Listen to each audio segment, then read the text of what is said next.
Glück auf und Howdy aus Austin in Texas. Sonntag ist, richtig, Wandertag. Wir nehmen euch ein bisschen mit in die freie Natur des wilden, wilden Texas und quasseln gleich daheim. Oder? Ja. Sehr gut. Bis gleich.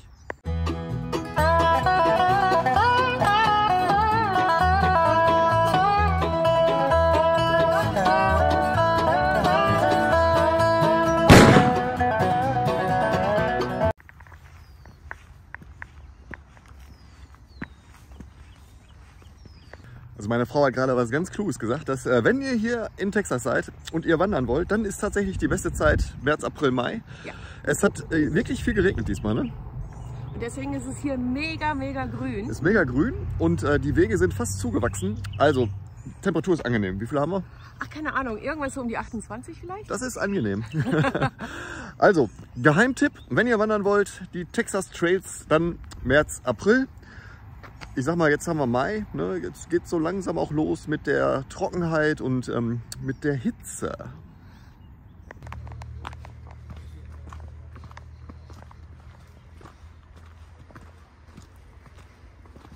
Wir sind hier oben übrigens im, was ist das? Nicht ohne Seife waschen, im Nordwesten von Austin, am Bulls Creek. Also das kann ich nur empfehlen, ne? Das ist ein riesen Wandergebiet hier mit ganz, ganz vielen Trails. Also wir sind hier im St. Edwards oder Patrick? Nee, St. Edwards, Red and Green Loop. Loop. Wir haben uns für den Green Loop entschieden. Und was man auch noch sagen muss, ist, dass dieser Wanderweg hier komplett kostenlos ist. Es gibt nämlich einige, die du bezahlen musst in Austin.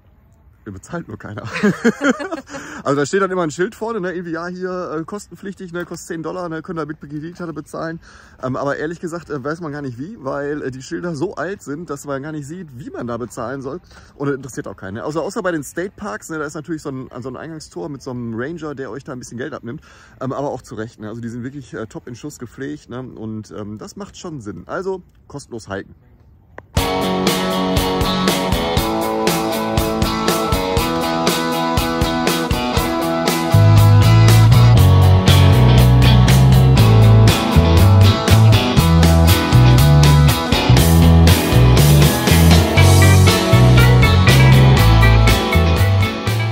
Leider gestern nicht mehr geschafft, uns in den Garten zu setzen und ein bisschen zu quasseln. Heute ist Muttertag und wir sind hier in der Vista Brewery. Klar, jetzt denken alle, das ist voll die Brauerei und man trinkt nur Bier hier, aber Breweries hier, haben wir gelernt, sind eigentlich eher so ja, wie Bauernhöfe. Und natürlich haben die Bier ohne Ende, aber es ist wirklich ein gemütliches Familienbeisammensein hier. Wie ihr seht, da sind auch ein paar Kinder tatsächlich in der Brauerei. Das ist selten in Texas, dass Kinder mit dürfen. Meistens ist das immer so 6 Uhr oder 7 Uhr ist Schluss, da müssen die Kinder vom Property. Heute ist Muttertag, wir haben 12:24 Uhr und die Party geht los hier. Also ich nehme euch ein bisschen mit hier am Muttertag und ich verspreche euch, ich verspreche gar nichts, ich weiß gar nicht, ob ich es halten kann. Aber ich quassel gleich noch ein bisschen im Garten mit der Tina, die ist gerade übrigens auf Toilette und ich erspare euch Details. Ganz feines Essen. Heute gibt es frittiertes. Zur Abwechslung mal. Muttertagsbrunch? Yes.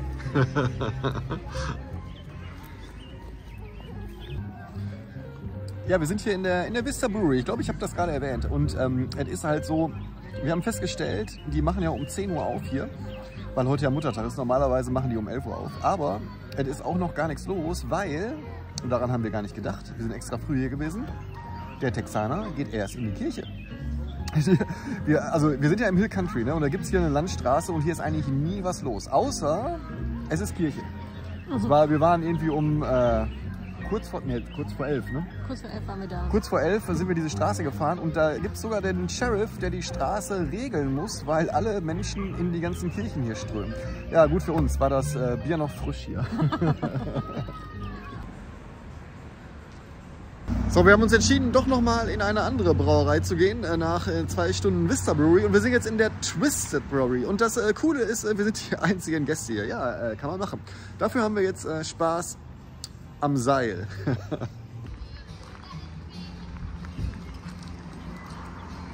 Okay, wir haben beschlossen, wir haben noch 2 Brauereien vor uns. Das Gute ist, wir haben ja einen Fahrer dabei.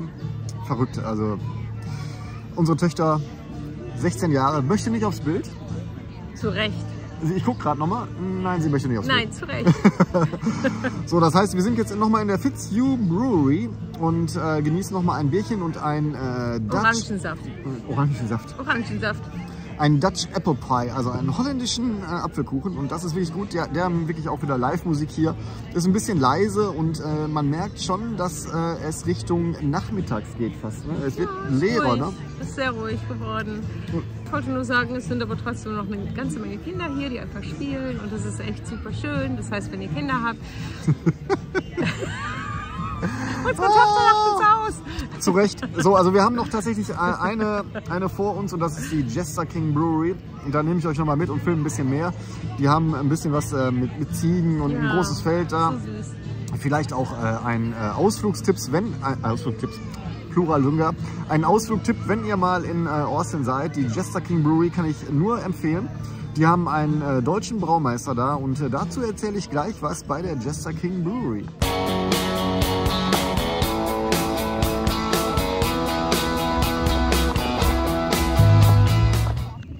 Ja, ich weiß, es ist ein bisschen assig hier mit Hemd offen bis zum geht nicht mehr, aber es heizt sich auf. Obwohl es geregnet hat, wir nähern uns quasi der 28 Grad. Ich weiß, ihr in Deutschland hattet Muttertag auch ein hervorragendes Wetter und was soll ich sagen, ich gönne es euch. Wir sind jetzt auf unserem letzten Stop hier und das ist die Jester King Brewery. Relativ, ich würde mal sagen, 10 Minuten von unserem Zuhause entfernt. Und ja, das ist ein alter ehemaliger Bauernhof, der in eine Brauerei umgewandelt worden ist. Und der Braumeister ist tatsächlich ein Deutscher. Und da war das so, dass, also wir waren ja schon mal hier, also so 2, 3 Mal bestimmt. Und der hat gehört, dass wir, also du stellst ihm die Schlange da an und gehst an die Bar und kannst dann dein Bierchen aussuchen. Und der hat gehört, dass wir Deutscher sind und sagte, ey, ihr seid Deutscher? Ich habe da was ganz Spezielles für euch, ein super Bier, sehr fruchtig. Möchtest du das mal probieren? Und dann haben wir ja gesagt, wir probieren das gerne mal. Und soll ich was sagen? Das war richtig scheiße.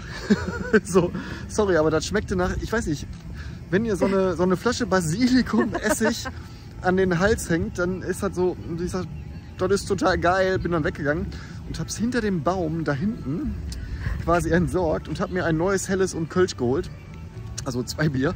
Das war wesentlich besser als das, was er, aber mein Gott, man ist ja höflich, ne? Man will ihm das nicht sagen, dass das echt nicht schlecht war. Dass es schlecht war, nicht schlecht war.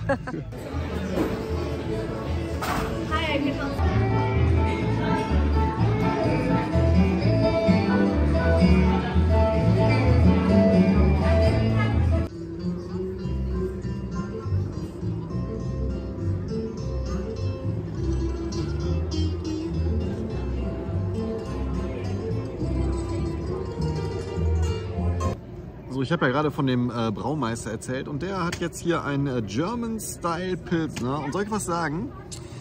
Wenn ich das in Deutschland verkaufen würde, würde ich das als Helles verkaufen. It is like it is.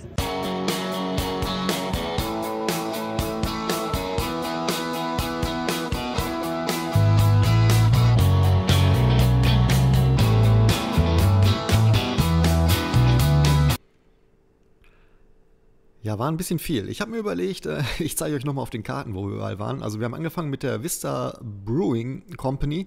Die haben 2 Standorte, einmal in Austin und einmal in San Antonio. Das ist dieser Muttertagsbrunch, wo wir zuallererst waren. Ihr seht, mitten im Hill Country, sehr, sehr schön gelegen. Darum herum ist auch wirklich nicht viel.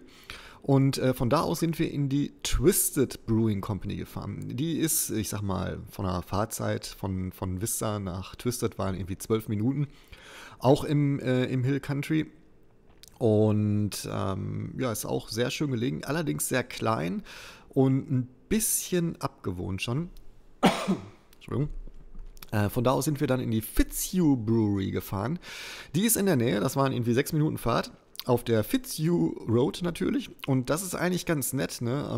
Das ist eine sehr kleine, aber feine Brewing Company.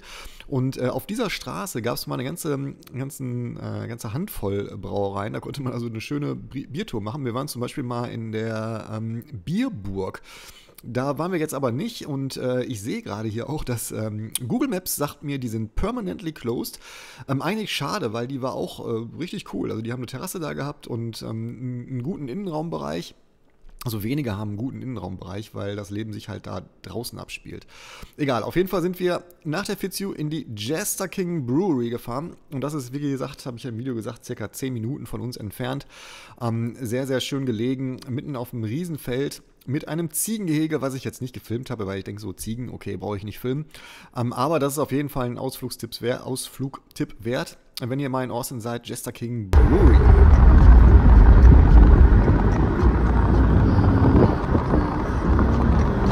Also während ich dieses Video hier für euch schneide, da ist mir tatsächlich nochmal eine Webseite unter die Augen gekommen, die ich euch nicht vorenthalten möchte. Ich habe es ja schon mal auf Instagram angekündigt, dass ich es machen wollte, aber jetzt ziehe ich das noch in das Video hier rein. Also ihr wisst ja, was wir hier, also was ich zumindest hier in Texas mache, und das ist M&A Buy-Side, also Mergers and Acquisition auf der Käuferseite. Wir versuchen Unternehmen zu finden, die zu kaufen sind hier in den USA, oder wir versuchen die Unternehmer zu überreden, an unseren Kunden zu verkaufen. Das ist so im Groben das, was ich mache, wisst ihr ja mittlerweile. So, und ich habe einen Kunden in Houston unten, der Industriezubehörunternehmen sucht, also Industrial Supplier. Und da hat mir einer meiner Jungs eine Webseite zugespielt, ein Possible Target, also ein mögliches Unternehmen, was wir mal anschreiben sollten. Und ich werde euch jetzt erzählen, warum ich als Deutscher den nicht anschreiben kann. Ich jetzt schalte mal die Webseite auf und erzähle euch mal ein bisschen was dazu. So, das ist die gute Firma hier, Mason-Dixon Supply LLC in Houston unten. Und das ist die Homepage, also sieht erstmal, ja, ist halt normal, ne? Ist jetzt nichts Dolles, ist halt ein kleines Unternehmen, ne? Machen ein bisschen Industriesupply, da sieht man Kontakt-Us. Schon so das erste, so okay, no, we do not answer calls, also keine Marketing-Calls oder was auch immer. Ob man es reinschreiben muss, weiß ich nicht, steht auf jeden Fall erstmal da. Aber interessant ist ja jetzt die Company Info. Und das ist relativ selten, dass ein Amerikaner Politik und Business hier vermischt. Ja, also ihr seht schon hier, America let freedom reign.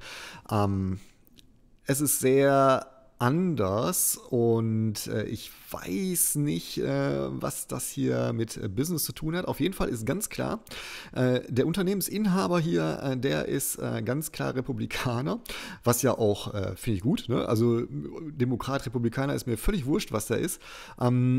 Es ist nur so, dass der hier, also die hier, ist eine Frau, ja, also jeder, der das sieht, denkt so, oh, Cowboy und Texaner, das ist tatsächlich eine Frau, aber der Satz, wir sprechen nur Englisch, suggeriert mir, ich als Deutscher brauche da nicht anrufen. Also das ist tatsächlich die Ausnahme, ja. Also ihr könnt davon halten, was ihr wollt. Ich denke so, Business und Politik vermischt man nicht, ne? Das ist natürlich ein ganz krasses Beispiel hier, was die auf ihre Homepage dargesetzt hat. Letztendlich habe ich nur gute Erfahrungen gemacht hier, ne, ganz, ganz ehrlich. Also ich stelle mich auch immer vor als André, my accent is German, damit die sofort wissen, okay, alles gut, ne, irgendwie. Also der deutsche Akzent ist halt noch da. Kommt auch in der Regel gut an. Ne? Ich habe nur eine Situation mal gehabt, da waren wir im Call mit einem Unternehmensinhaber, war ein angehender Kunde, der mein Kunde werden wollte.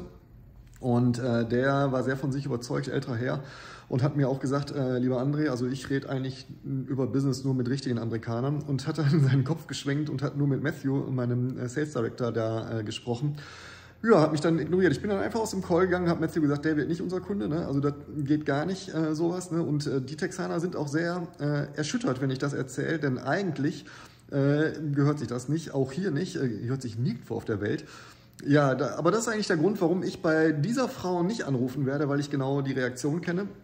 Ja, wer schon auf seiner Homepage schreibt, wir sprechen nur Englisch und wir glauben an Gott und Vaterland, weiß ich genau, die können mit Ausländern nicht so viel anfangen, und darum ist das eigentlich vergebene Liebesmüh, da in Kontakt zu treten. Gut, dass ich Mitarbeiter habe, die das machen können, aber letztendlich muss man sich ja fragen, ist das eine Kultur, die man auch kaufen will, Unternehmenskultur, kann man das überhaupt kaufen, also kann man da reinwachsen als neuer Unternehmensinhaber? Kommt ein bisschen drauf an. Also das wollte ich eigentlich nur sagen. Meine Frau hätte jetzt gesagt, André, bist du bekloppt? Das ist ein ganz eigenes Video. Da können wir eine halbe Stunde drüber philosophieren. Mache ich vielleicht auch. Aber mir ist es gerade halt nur aufgefallen, weil ich euch dieses Video geschnitten habe und das nochmal hinterher schieben wollte. Also grundsätzlich, Der Texaner und der Amerikaner an sich, der ist sehr, sehr aufgeschlossen, der ist sehr freundlich. Ihr werdet hier kaum Hass oder sowas auch immer erfahren. Es gibt natürlich so ein paar Extreme, aber ey, mal ganz ehrlich, die gibt es überall auf der Welt. Da könnt ihr auch, weiß ich nicht, in Südkorea sein, das ist ein schlechtes Beispiel, oder in Ostdeutschland, ist auch ein schlechtes Beispiel. Aber auf jeden Fall, man kann das nicht über einen Kamm scheren, aber manchmal sind die Beispiele ja auch ein bisschen amüsant. Ne? Darum habe ich es jetzt nochmal hinterher geschnitten. Das nächste Video ist auf jeden Fall ein Business-Video, denn wir haben sehr, sehr viel Erfahrung gemacht, auch mit unterschiedlichen Staaten, wie die unterschiedlichen Menschen hier reagieren. Ihr wisst ja, die USA ist ein Riesenland, also ich hoffe, ihr wisst das. Und ich schreibe ja auch immer unter den Kommentaren, dass ich diese Verallgemeinerung von, ja, die Amerikaner, ne, das funktioniert nicht. Und da mache ich demnächst mal auf jeden Fall ein Video zu. Wir haben Unternehmensinhabern aus sehr, sehr vielen Staaten jetzt hier schon im Gespräch gehabt. Und man kann schon so ein paar Unterschiede erkennen. Darum weigere ich mich, über die Amerikaner zu reden. In diesem Sinne, ich hoffe, es hat trotzdem ein bisschen Spaß gemacht. Vom Hill Country übers harte Business in Texas hier. Es geht weiter. Bis denn.